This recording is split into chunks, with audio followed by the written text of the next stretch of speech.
18th, live trading, San Diego. We got the Lowe's Coronado. I mean, what else would you want? This event is limited to 50 people. Look at your calendar, clear it, make sure you show up. If you want to be a rebel, this is the place to be. You got to sign up for it now. Giddy up, baby.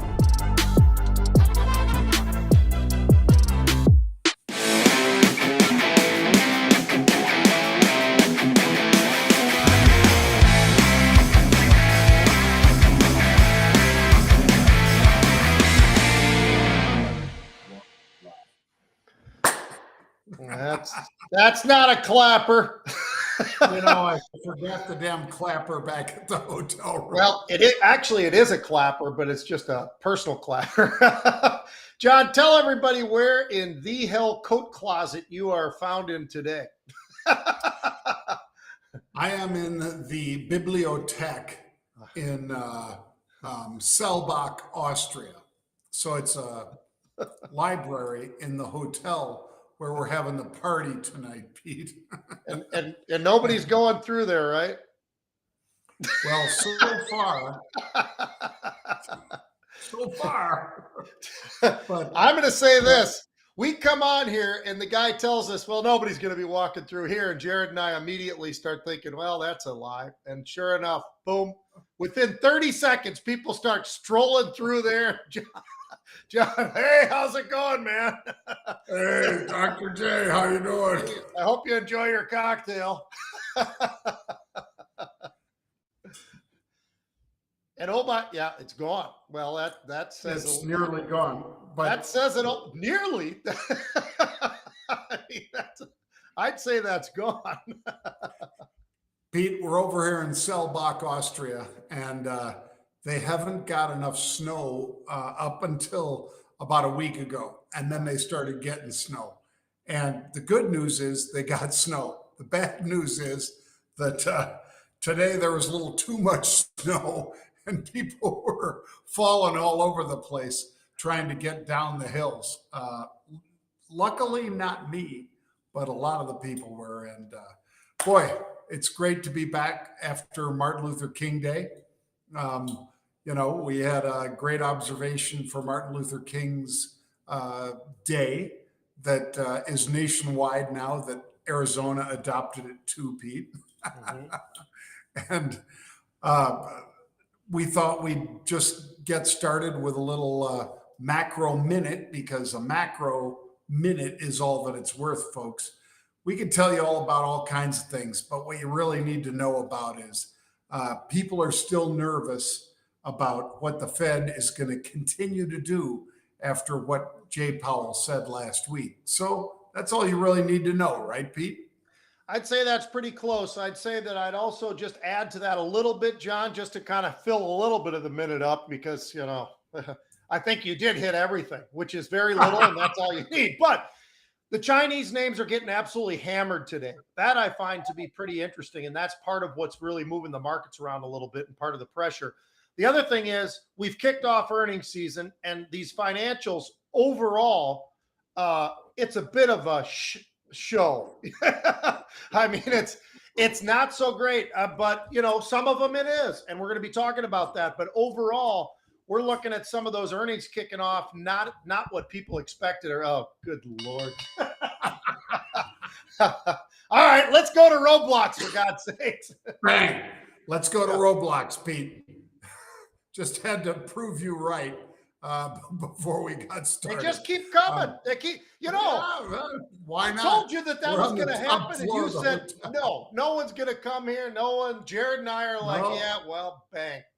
All right, go ahead. Sorry. It'll probably be quiet as a church mouse.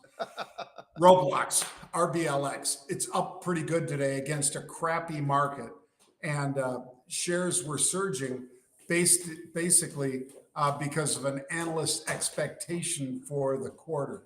And I guess that's all you needed, Pete, because a lot of the stocks that you and I talked about for the last 6 weeks that were just being sold are now being bought.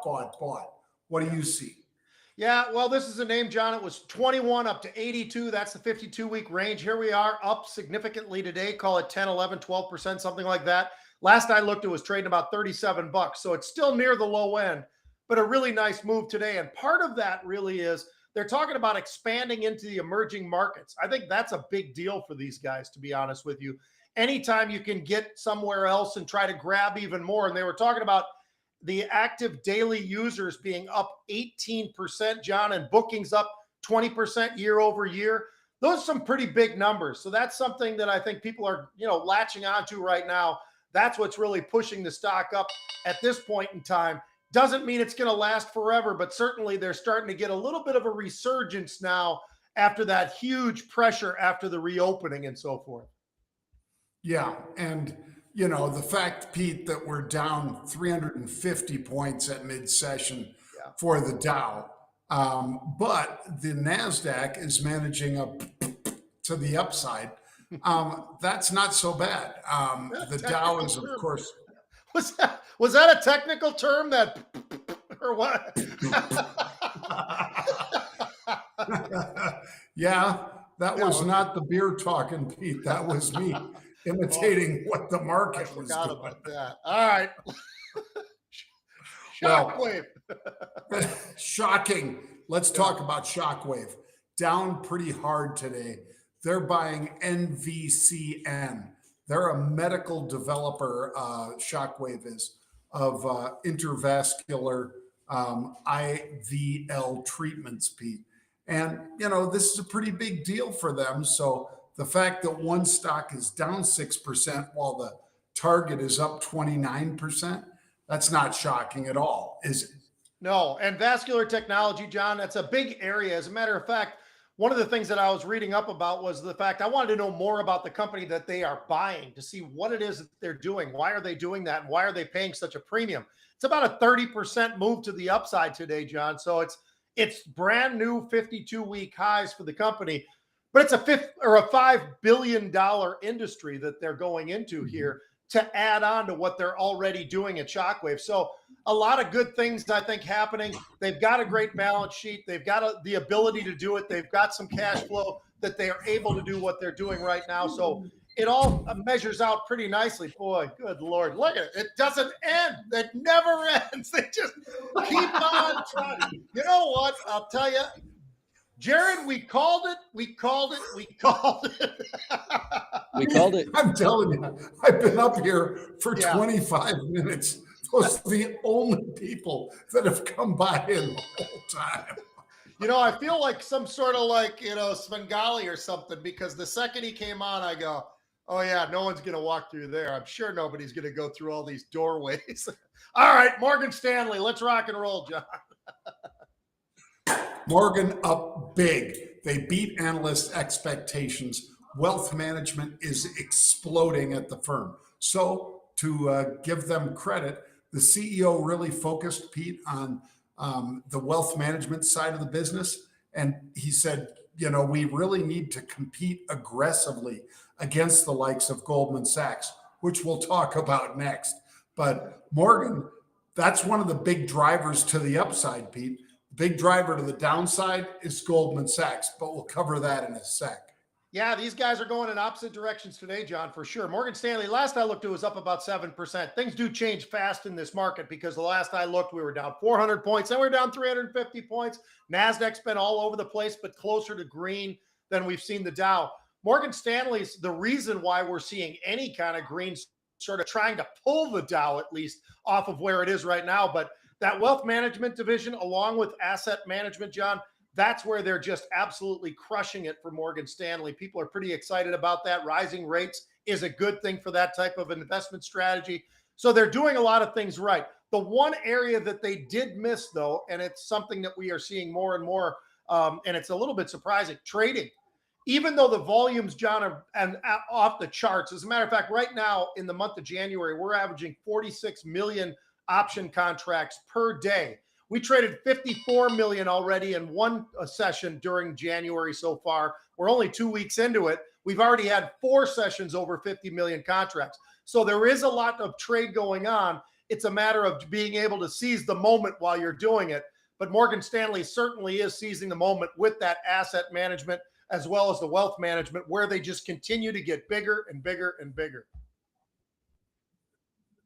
Yeah, and Pete, the numbers for Morgan are up double, 2x normal volume. But over in Goldman, so let's switch gears just for a sec. In Yeah. Goldman, they're trading nearly 3 times normal volume. Goldman's down hard. As much as Morgan is up, Goldman is down. And you don't need to understand a lot about the stock market to know why. If one in the wealth management space is doing really well, the other in the wealth management space doesn't have to do badly, because there are literally tens of, not tens of thousands, but there are many big firms in wealth management. But Goldman was one of the ones that really is the gold standard. And for them to not be drawing interest into Goldman Sachs right now is worrisome for Goldman. That's why we're seeing 3 times the volume to the downside. Well, and investment banking, John, I mean, that's down 48% for Goldman Sachs. Just let that sort of sink in for you right now, because when you look at the earnings, here's another great example, John. Their earnings, $3.32. Now you say, well, what does that really mean? Well, a year ago, it was almost $11. It was $10.81. That gives you some perspective. Also, they were looking for $5.50. They got in $3.32. That's not so good. Those are some really bad numbers. So it's surprising to me, John, that they're struggling as much as they are in certain aspects of their business, because, hey, we always talk about the fact that Goldman Sachs is a monster hedge fund. I will point out this, though. When you look at Goldman Sachs, John, just let's go back a couple of months. This was a $300 stock. It was actually under $300, but it was right around that 300 level. It had a great run up towards 400. Recently, it pulled back a little bit, trading around those 350s, 60s. So it is taking a major hit today. But if you just do go back a quarter or so, you'll see that the stock market itself, Goldman Sachs itself, has actually done pretty well, and it's actually risen nicely from where it was. But these are terrible numbers that we're seeing today. Yeah, they, their revenues from, like you said, Pete, investment banking down 48%. We can kind of understand why, but you don't want to give them a free pass on it, because that is one of the areas where they're supposed to be able to make money. And the fact that it was a tough quarter, that people didn't really want to come to market, because imagine trying to convince a CEO that they should come to market during the fourth quarter of 2022. It was not going to happen. But understandably, this is one of the things they're being punished for. All right, I'm going to give you, Pete, an unusual activity in LAZR. This is a cheap stock. It's just under $6 a share, but 70,000 options tells me that somebody is focused in like a laser on this stock. They're buying the 650 calls. They expire the 27th, not this week. Again, I'm going to emphasize that, not this week. They don't expire this Friday, the 20th. The following Friday, they expire. So you've got almost 2 weeks for these options to live. They paid only 26 to 28 cents for most of these options. That's a reason that I think we should be paying attention to it, Pete. I bought these calls. These are upside bets that the stock goes higher. And I think over the next 2 weeks, it sure could. Yeah, and the thing I like about it, John, risk reward wise, I mean, it gives you that opportunity. That's the great part about options. Yes, the difficult part about options is the timing of the trade. To your point, you're talking about when these expire. But the other side of it is, hey, look, you can have a flyer in there, and if things do start to move in the direction of what you're seeing that monster option paper going into, it certainly can move pretty rapidly for you. So that's the beauty of it, is there is a great potential for, the reward side in that particular case. I've got another one similar to that, John, except, and I'm going to focus just like you did, these do expire Friday. Again, these do expire on Friday. And I'm looking at Zim Integrated Shipping. Now, this is one of the hundreds of shippers that are out there. They are big. They're doing what they can, but they've been hammered pretty good, John. This is a stock that 52-week low, 16 bucks, 52-week high, 91 bucks. It was trading about 17 and a half. They've got a lot of free cash flow in here, so the balance sheet itself looks pretty decent right now, but it is trading on its rear end right now as well. I mean, it's been absolutely hammered. Stock was trading about 17.65. We had a buyer of 6,000 of Fridays expiring 17 and a half. So those are already in the money by 15 cents. Or gives you a little bit of an opportunity. Actually, they're right at the money right now as I'm looking at it, because that stock is moving around. 25 cents up to about 40 cents for these options.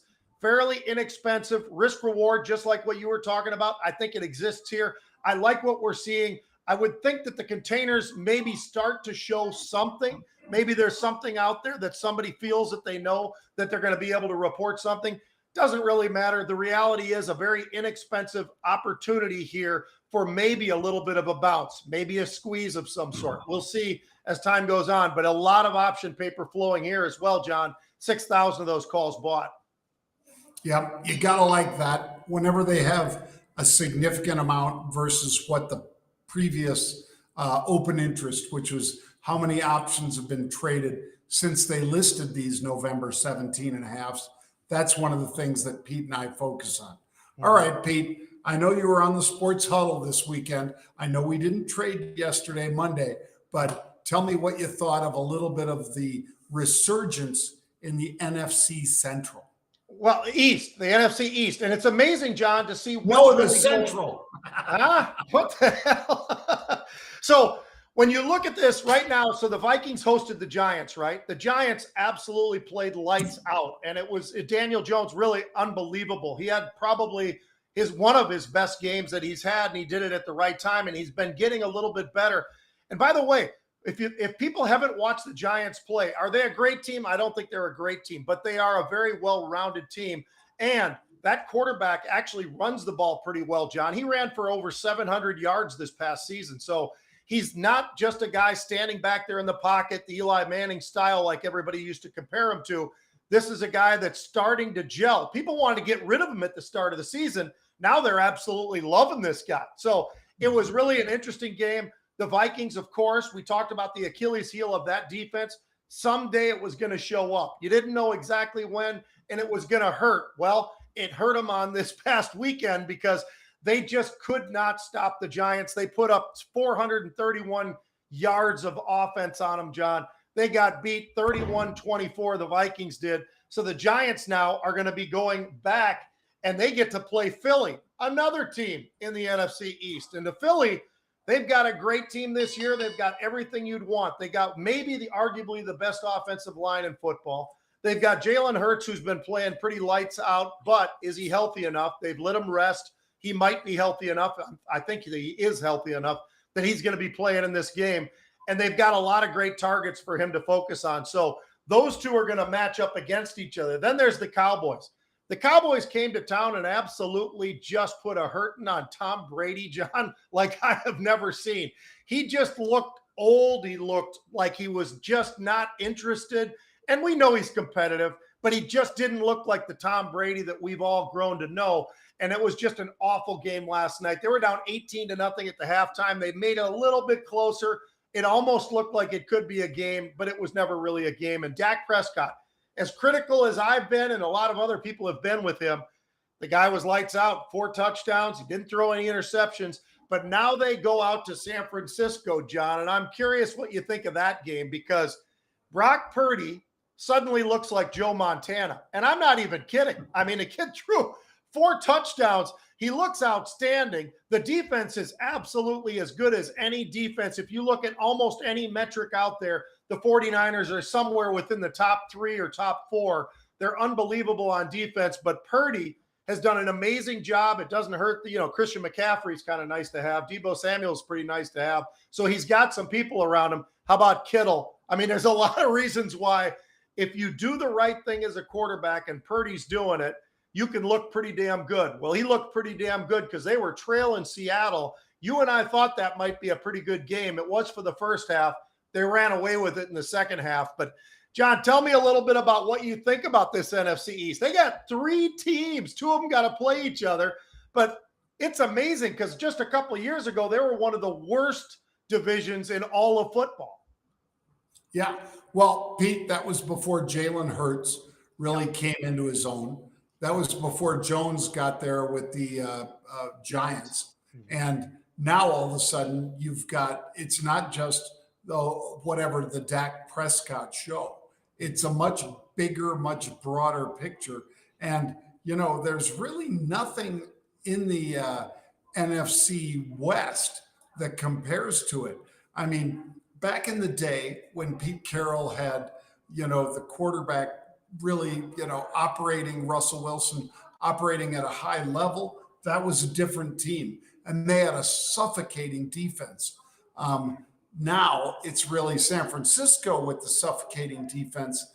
And San Francisco, has had this resurgence ever since Christian McCaffrey got there.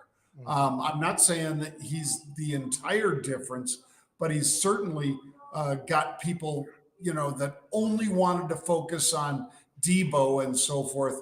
Now you can't just focus on him, or Christian McCaffrey will carve you up. So yeah, this is going to be a very interesting playoff run for the NFC in particular. But I think, San Francisco has to be the odds-on favorite to make it to the Super Bowl, Pete. Yeah. I'm with you, John. Even though Purdy's young and he's fresh and he's Mr. Irrelevant and he's really not that irrelevant, that guy has stepped up to the plate. He struggled a little bit in the first half. He was probably nervous. I mean, who could blame him? John, the kid's from Iowa State, for God's sakes. I mean, what's the biggest game this guy's ever played in before? I don't know what it would be. But he was absolutely magnificent, and it doesn't hurt to have Kittle at tight end. You got McCaffrey, who's going to be a running back. He catches the ball, and Deebo Samuel. That it just opens up for everybody, and each one of them can play against the other, so it makes it a lot of fun. John, how about the Jaguars? Can they do the unthinkable? They've already done the unthinkable, really, but can they do it again is the way I should frame it, because they played in a game this is one of the games that Loopy and I were out there. We were actually having a cocktail like you and watching a little bit of this game. And literally, he throws 4 interceptions. He, being Trevor Lawrence, throws 4 interceptions. But he bounced back in the second half. Now, it's really interesting, John, because if you go to the first half of the season, the Jaguars had a run where they lost 6 of 7 games. They didn't get blown out, but they lost 6 of 7. Then they had a run where they won 6 of 7 games going in towards the playoffs. So we've seen both sides of it as a team. And now you see Trevor Lawrence, first half, 4 interceptions. Second half, 4 touchdowns. He drives them on a 10-play drive at the end of the game to kick the field goal. Travis Etienne, the running back, breaks out on a 4th and 1, gets 25 yards. They kick the field goal to win 31-30. It's one of the biggest comebacks in the history of the playoffs for the NFL. I mean, everything about it was fun, and it was amazing. Now they got to go against the Chiefs. They got to go back to the Chiefs because they played them earlier this year, John.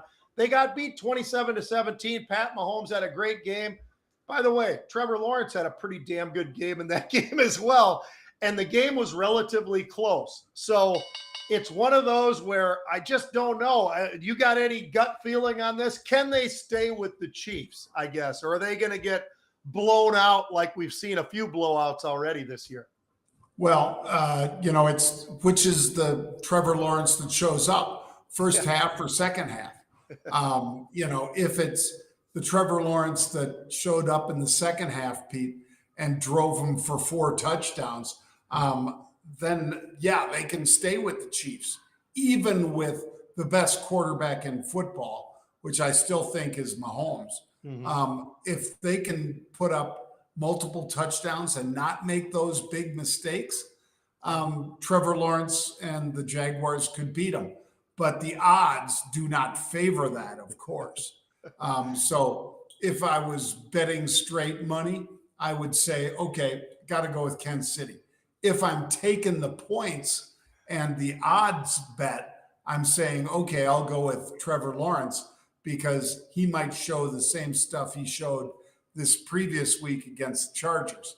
You don't know which way it's going to go. I wouldn't put, my rent money on it, but man, that is an interesting team and a pretty stud quarterback when he needs to be. And I'm not taking a shot at him, but a guy who deserves a bit of a shot, Urban Meyer. I mean, last year, Trevor Lawrence just looked terrible throughout the year. Now, the guy was unbelievable. By the way, he's still 37-0, John, on Saturdays when he's the quarterback. So that says something. That goes back through college. Let's remember that at Clemson. But, you know, it's amazing because Urban Meyer, he just, for whatever reason, John, he just seemed like he got this great job. He just seemed disinterested. His focus was clearly not always on football, and it cost him. And it cost him his job and everything else. And now he gets Doug Peterson, who did the exact same thing when he got the opportunity with the Philadelphia Eagles, right? I mean, this guy really does have something about being a quarterback whisperer. He was a quarterback himself. Did an amazing job with Trevor Lawrence. I'm really, really impressed with how much he grew from last year to this year, and the opportunity now for the Jaguars to maybe win another game in the playoffs. I'm not saying they will, because I agree with you. Patrick Mahomes looks outstanding. It's a great football team on offense and defense.